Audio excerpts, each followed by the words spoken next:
विवाद पर कनाडा के पूर्व अधिकारी माइकल रूबिन का बयान सामने आया है, जिसमें माइकल रूबिन ने साफ तौर पर कहा है कि कनाडा के खिलाफ भारत का पलड़ा भारी है। निज्जर आतंकवादी था Hardeep Singh Nijjar was not simply a plumber any more than Osama bin Laden. Recently, we're going to choose India.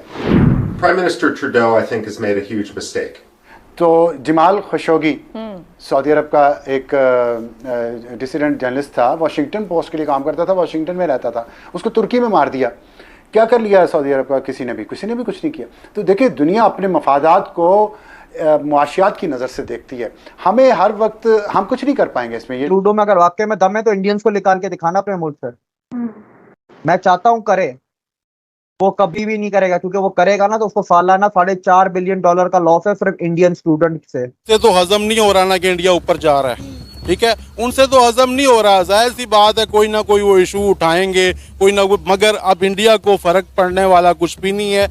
ये छोटे मोटे पटाखों से इंडिया का कुछ भी नहीं होता। अब कनाडा के प्राइम मिनिस्टर कह रहे हैं कि भाई इंडिया हमारे से रिलेशन ना खत्म करो, हमारे साथ ट्रेड को कंटिन्यू रखो, क्योंकि दुनिया, अगर आप हमारे साथ रिलेशन खराब करेंगे तो दुनिया भी हमारे साथ रिलेशन नहीं रखेगी। इंडिया अपनी बहुत ही स्ट्रांग पोजीशन पे है और कनाडा इंडिया का कुछ नहीं बिगाड़ सकता। कनाडा के अगर इकोनॉमिक इंडिकेटर्स देखें तो वो इतने बदतर हैं कि मतलब पाकिस्तान से थोड़े से बेहतर हैं। मैं ऐसे आपको समझा देता हूँ। हमें भी, हमारे मुल्क भी चाहते हैं ना, हमारे मुल्क में के लोग भी चाहते हैं कि हम लोग भी चले जाएं।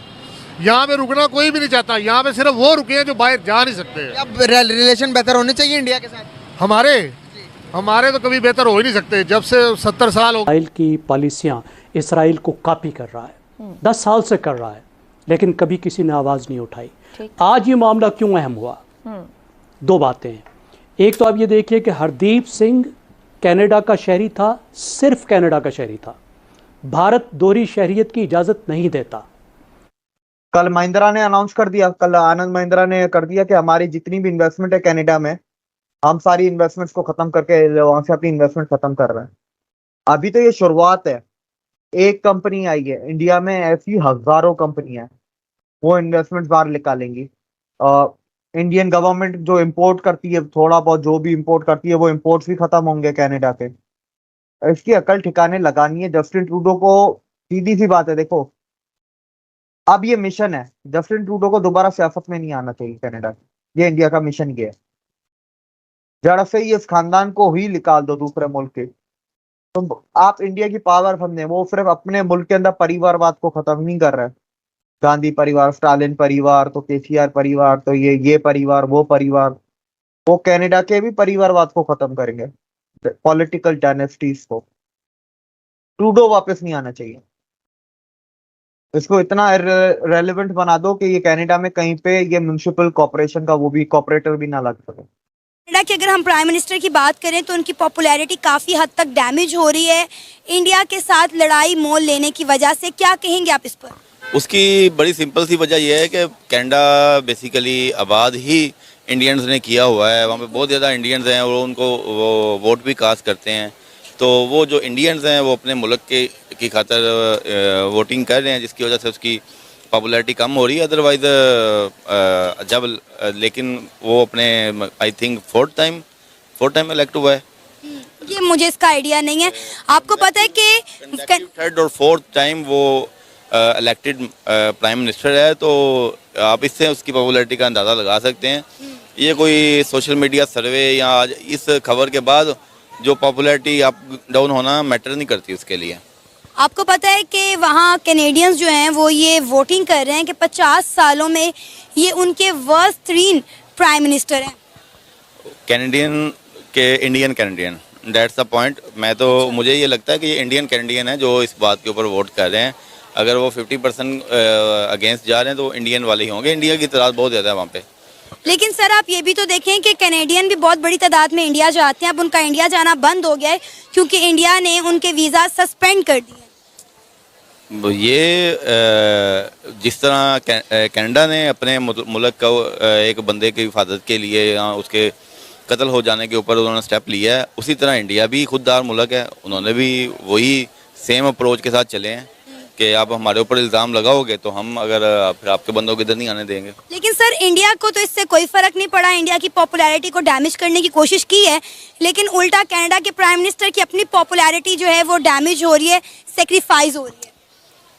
बेसिकली इस सारे सीन के पीछे इकोनॉमी का बहुत ज़्यादा अमल दखल है। आपको पता है इंडिया में बहुत ज़्यादा बिजनेस है, हर इवन के चाइना भी चाहता है कि वो इंडिया के साथ तजारत करे, तो हम भी, हमारी भी कोशिश है, पाकिस्तानियों की भी, क्योंकि इतना बड़ा वो लोग अपनी, हर बंदे को पता होता है लेकिन वो इंडिया के साथ अपनी तजारत बंद ना करने की वजह से चुप कर जाते हैं, उसको डैमेज नहीं करते। अदरवाइज हर एक को पता है इंडिया, ये मोदी का क्या रोल है, पास क्या है इसका, इंडिया में अकलीतों के साथ किस तरह मुजालम ढाए जाते हैं, मुसलमानों के साथ क्या बर्ताव किया जाता है, ये पता हर एक को है। सर अकलियतें तो फिर पाकिस्तान भी महफूज नहीं है ना?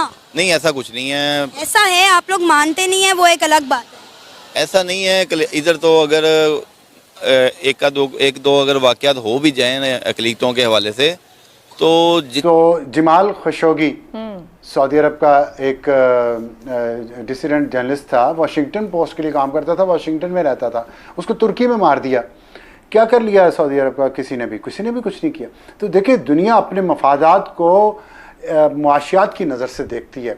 हमें हर वक्त हम कुछ नहीं कर पाएंगे इसमें, ये जो है ना कि शायद ये तासुर है कि हम शायद कुछ कर पाएंगे, हम कुछ भी नहीं कर पाएंगे और हमें करना भी नहीं चाहिए।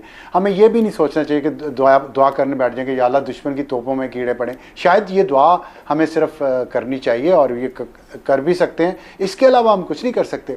और इसकी बुनियादी वजह यह है कि हम अपने दुश्मन खुद हैं, वरना आज ये मौका बुरा नहीं था जो आज इस वक्त इंडिया के ऊपर आया, लेकिन दुनिया इंडिया को एक बहुत बड़ी मार्केट के तौर पे देखती है। इंडिया से इंपोर्ट एक्सपोर्ट्स पूरी दुनिया को हो रही हैं और दुनिया की सबसे ज़्यादा आबादी इस वक्त इंडिया की है, तो उसको कौन खोना चाहेगा? यहाँ पे एक स्टेबल गवर्नमेंट है, जहाँ पे स्टेबल डेमोक्रेसी है, जहाँ पे इस तरह मिलिट्री कूज नहीं होते, जहाँ पे जुडिशल कूज नहीं होते और वहाँ एक सिस्टम चलता है। 10 साल मोदी रहा है ना, तो इससे स्टेबिलिटी आती है, दुनिया को मैसेज मिलता है कि भाई एक लीडर है उनका, अब अगले 5 साल भी शायद उसको मिल जाए। तो ये जो 15 साल का एक रन है उसका, इसका इंडिया को तो फायदा हुआ उसी तरह जिस तरह मनमोहन सिंह के पिछले 10 साल उसने बुनियाद बनाई। असल बुनियाद जो इंडिया की मौजूदा इकोनॉमिक और वर्ल्ड उसमें फोरम पे उसकी जो पजीराई है, उसकी बुनियाद तो मनमोहन सिंह ने रखी। और उन 10 सालों में हम अफगानिस्तान की दूसरी जंग लड़ रहे थे। हमारी प्रायोरिटीज नहीं है। देखिए 71 तक हमारी पैरिटी थी इंडिया के साथ, 71 में मशरकी पाकिस्तान